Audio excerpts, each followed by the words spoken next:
আমরা কমিটেড, আমরা অঙ্গীকারবদ্ধ যে এই দেশে আমরা কোরআন ও সুন্নাহর বাইরে কোনো আইন আমরা করতে দেব না।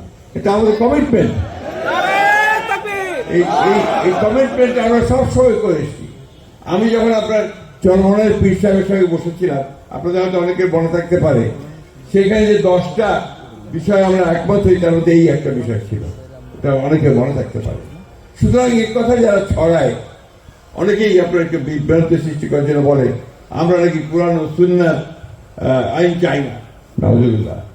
আমরা সবসময় কোরআন ও সুন্নাহর মধ্যেই আমরা থাকতে চাই।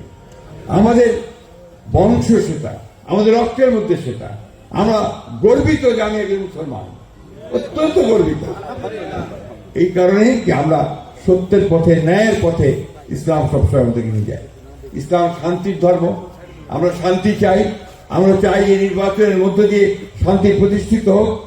আমরা চাই যে এই নির্বাচনের মধ্য দিয়ে একটা নতুন বাংলাদেশ গড়ে উঠুক, যেখানে আমি আমার ইবাদত শান্তিতে করতে পারবো, আমার ধর্ম চর্চা শান্তিতে করতে পারবো, এবং আমি আমার ভবিষ্যৎ বংশধরদের জন্য একটা সুন্দর ভবিষ্যৎ রচনা করতে পারবো।